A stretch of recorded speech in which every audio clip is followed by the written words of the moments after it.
this video, we're going to discuss the most important events that took place during the previous 12 hours. We have lots of very interesting updates, so let's start. And first, we're going to talk about the Zaporizhzhia direction. We have very interesting article that was published by different pro-Ukrainian sources. Russia is transferring military equipment and manpower to the front line in the Zaporizhzhia region to strengthen its group, said the head of the Center of the Study of Occupation, Pyotr Adryshenko. He publishes photos and videos of the equipment being transferred, which he calls the largest for July and August. In addition, according to him, Russia is transferring equipment and artillery from Berdyansk to the north of the Donetsk region, from a brigade to a regiment of personnel from Crimea has also been sent. So this author is telling us that the Russians are trying to reinforce their positions somewhere in the vicinity of the cities of Kamyansk and Orekhov. And when talking about this direction, I believe that first of all, the Russians are trying to strengthen their positions with the purpose to repel possible Ukrainian counterattacks in this direction. Furthermore, according to the same source, the Russians are moving their forces from the settlement of Berdyansk, which is located in the south, let's say eastern part of this region, in the direction of the northern part of Donetsk. When talking about this redeployment, we believe that the Russians are trying to strengthen their positions in the Liman direction or in the Sivas direction, where the Russians are about to take under complete control the Serebryanka forest. For example, when talking about this direction, obviously the Russians are strengthening this position with one purpose: to take these settlements under complete control. So the entire direction, the city of Liman, the city of Siversk, and all these villages between them. You know that currently Ukrainians are facing very difficult situation. Everybody most likely in the world understands that Ukrainians most likely will not be able to restore control over the borders of 1991. And the only thing that Ukrainians can do right now is to win some time. They can win a day, they can win a week, they can win a month, and maybe they can win a year. A year with the purpose not to allow the Russians to take under complete control the Donetsk region, where the Russians are advancing. And when talking about the entire Donetsk direction, so this is the last territories that the Russians remain take for them to establish complete control over the territory. Very interesting situation currently we can see, because right now we are at the stage of the special military operation when three different group of forces will attack this territory, the last part of the Donetsk region. We're talking about the group of forces south, which operates in the area of the city of Pokrovsk. We are talking about the group of forces center, which will storm the city of Konstantinovka, and of course we are talking about the group of forces west, which operates in the Liman and Serebryanka directions. So three group of forces have one single task: to restore complete control over the Donetsk region and probably to end the special military operation. So that is why the only thing that Ukrainians can do, as I told you 5 minutes ago, is to win some time. But for these purposes, and the only way to win some time, is to carry out their own counter-offensive operation. And we believe that this is the reason why the Russians are concentrating their troops in the Zaporizhzhia direction with the purpose to repel possible Ukraine counter-offensive operation if this counter-offensive operation happens ever. Anyway, we believe that Ukrainians don't have much time, and if they are planning to start any counter-offensive operation, it's time to start doing this right now. Today, tomorrow, maybe the day after tomorrow, but obviously not in October or November of 2025.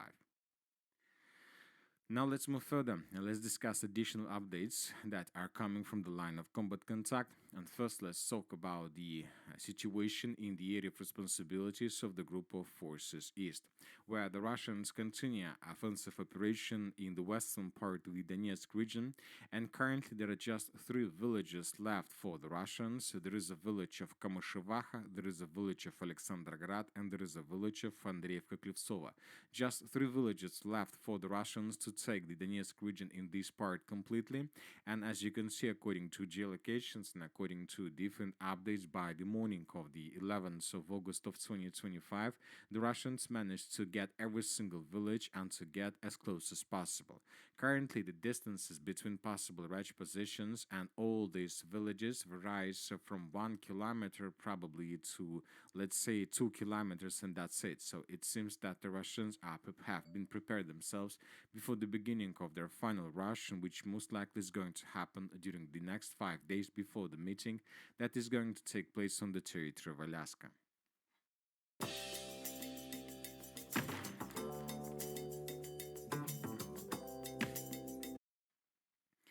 Now let's talk about the Pokrovsk agglomeration, where the Russians continue their breaking through operation. Very interesting situation takes place here, and when talking about this direction, I would like to point your attention on several things. First of all, I would like to take a look with you on this video. Very important video that was published by the Russian sources, and in this video we can see a Giran drone that was flying above the main supply line M30 between the city of Pokrovsk, the Pokrovsk agglomeration, and the city of Dnipro. And this Giran drone was dropping mines on the main arteria that Ukrainians used to supply their forces. So this is very interesting, and this is probably unique, let's say, moment. The Russians use Giran drones with the purpose of distance mining. So this episode that you can see right now in front of your screens took place exactly in this area, in the vicinity of the settlements of Slavyanka, Andronovka, Kamenka. Once again, Russian drone were dropping mines on the road main supply arteria, and in the second part of this video we can see how Ukrainians were trying to use this arteria probably to bring forces as close as possible to the city of Pokrovsk, but several vehicles were damaged and destroyed on the mines that were dropped by the Russian drone. So this episode took place exactly in this area, and this video confirms that the Russians established complete control over the M30 road, one of the most important supply arteria that Ukrainians have right now. And as you can see, the losses are getting heavy, probably higher and higher. The Russians control this road probably in the vicinity of the city with artillery and FPV drones. And when talking about the deeper part of the road, the Russians established control over this territory with Giran drones that can mine this area using the distance mining method. Very interesting situation that can be a turning point in the entire special military operation. If you have no possibilities to bring forces to the line of combat contact, this means that you will lose the line of combat contact very fast. As for the city of Pokrovsk, the Russians are moving. The Russians are not moving so fast, probably, but they're moving. For example, during the previous 24 hours, additional changes on the ground were recorded. Several mappers reported that the Russians, as a result of clashes, managed to take under complete control the settlement of Lyantovichi, which is located in the southwestern part. Several blocks were taken by the Russians. Also, the Russians improved their positions in the most southern part of the city. So once again, this territory was secured by the Russians during the previous night, and this territory was also secured by the Russians. We are talking, first of all, about a regular army of the armed forces of the Russian Federation, not about the sabotage and reconnaissance group that were discovered and sported much deeper inside of the city of Pokrovsk itself. But it seems that despite the fact that the Russians are moving on the side of the city itself, we see that the city of Pokrovsk is not the primary target for the Russians.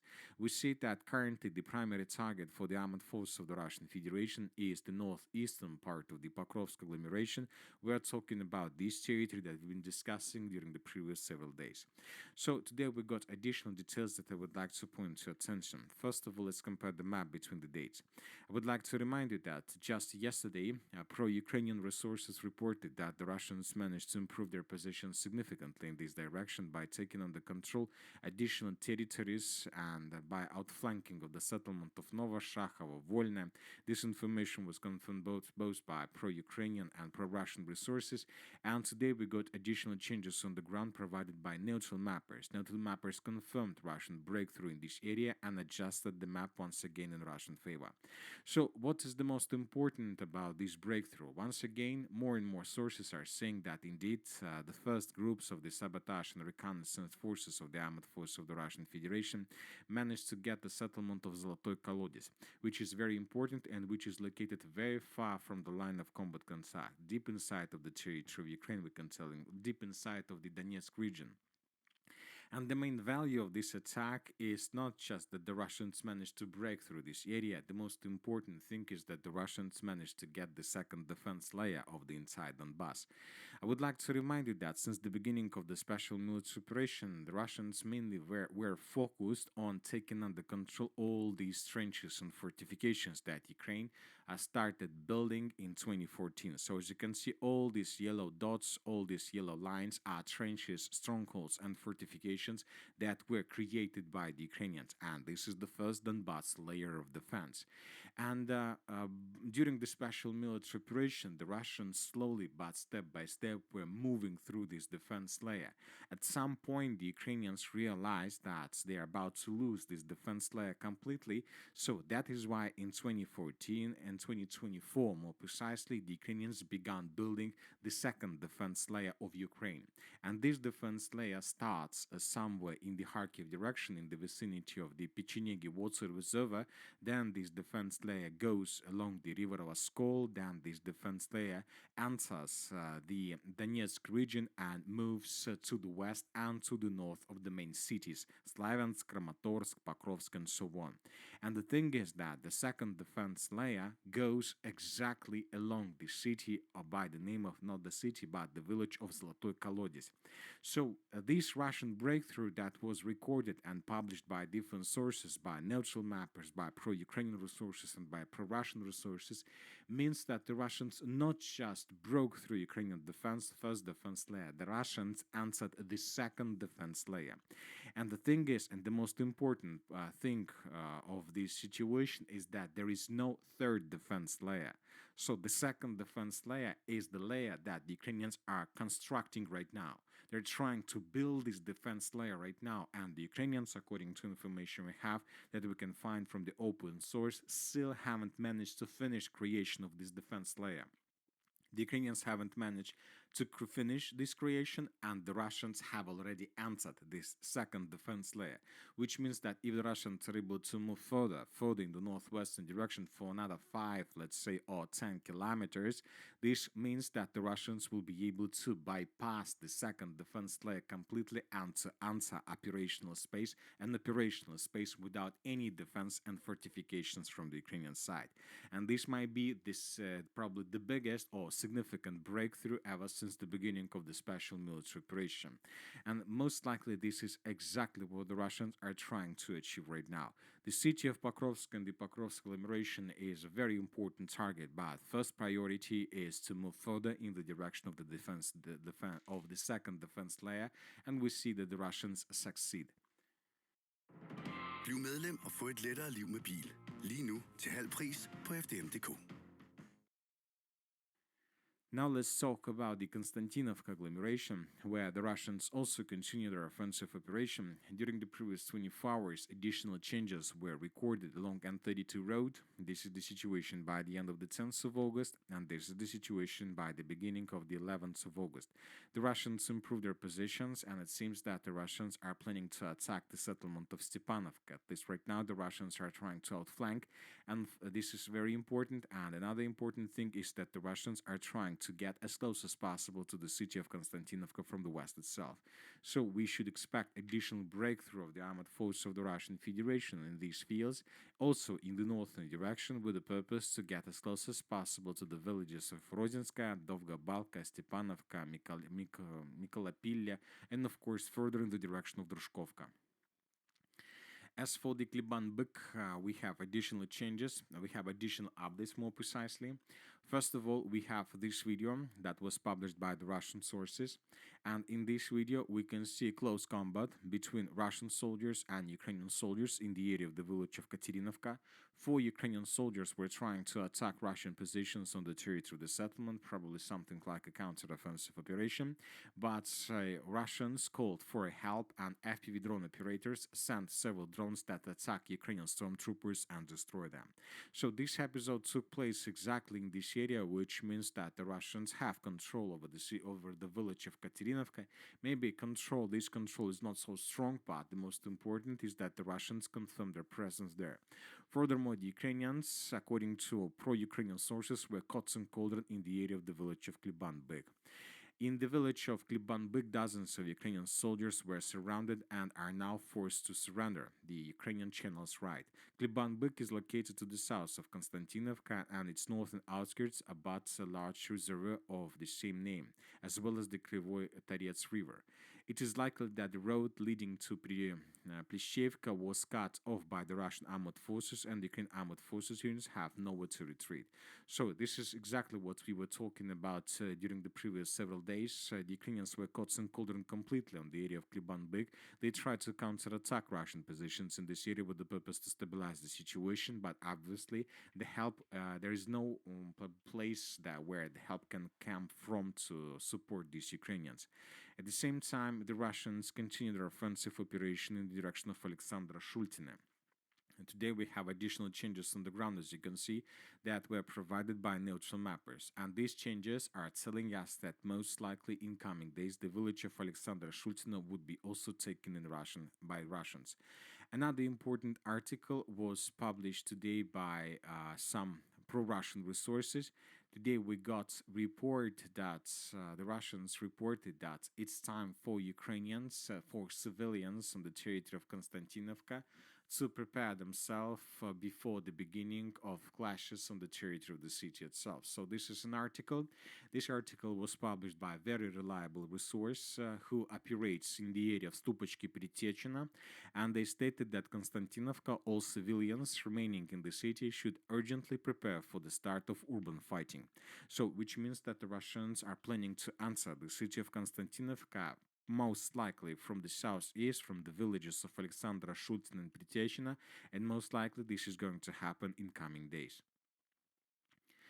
Now let's move further and let's discuss the situation in the Liman-Sivers direction, where most likely the Russians managed to break through Ukrainian defense. Once again, I would like to point your attention and remind you the article we discussed at the beginning of the video.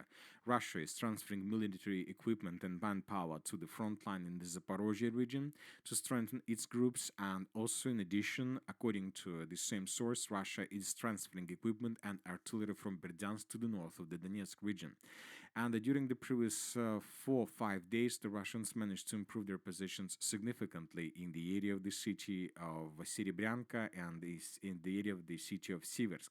So approximately on the 5th of August of 2025, the Russians launched their offensive operation in this direction with the purpose to establish complete control over the forest of Serebryanka. And since that moment, almost every single day, we were adjusting the map in the Russian favor. The Russians were advancing and advancing, taking more and more territories under complete control. So, for example, this is the situation by the 5th of August of 2025, and this is approximately the moment when everything started. This is the situation by the end of the 6th of August of 2025. The Russians managed to break through Ukrainian defense in the eastern part of the Serebryanka forces and to cut some cauldron Ukrainian forces in this area. This is the situation by the end of the 7th of August. No changes were recorded, just several pro-Russian resources updated their maps in this area in Russian favor.